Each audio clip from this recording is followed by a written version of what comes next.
Laurent Gbagbo acquitté, son avocat, le Français Emmanuel Alti saisit la Cour pour que toutes les décisions prises contre son client soient rendues publiques. Le président de la chambre d'appel de la CPI, le juge polonais Piotr Ołmanski a constitué ce 1er mars 2022 une nouvelle chambre devant examiner la requête de Maître Alti. Rappel de la procédure contre Laurent Gbagbo et l'avocat Emmanuel Alti a usé de maestria pour obtenir la libération totale de Laurent Gbagbo, l'ex-président ivoirien accusé de crimes de guerre, crimes contre l'humanité, viol, etc.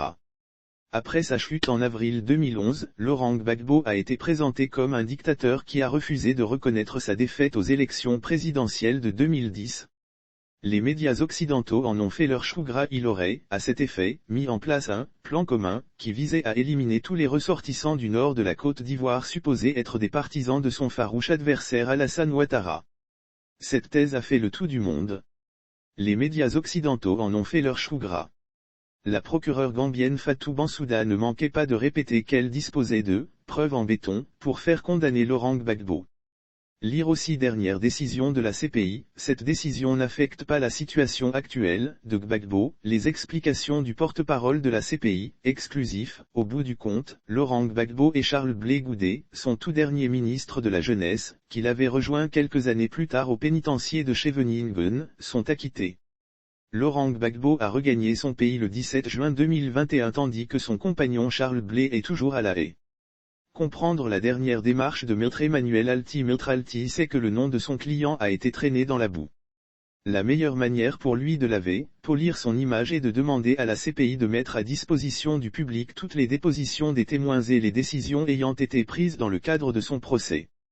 C'est en fait une manière pour l'avocat de mettre au grand jour toutes les insanités et mensonges racontés sur son client. Par là, le monde saura que Laurent Gbagbo est loin d'être celui que les médias occidentaux ont diabolisé tout le temps.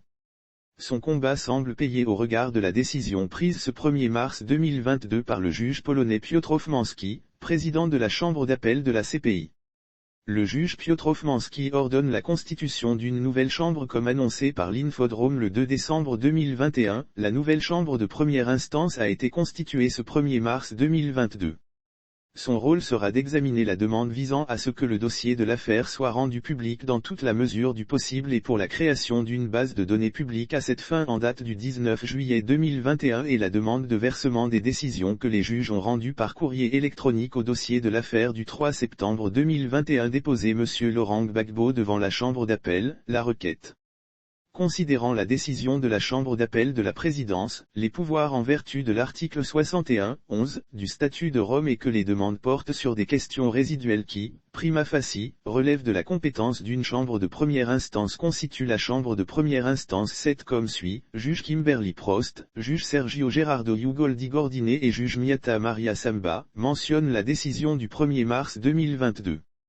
Sauf autorisation de la rédaction ou partenariat préétabli, la reprise des articles de l'infodrome.com, même partielle, est strictement interdite. Tout contrevenant s'expose à des poursuites.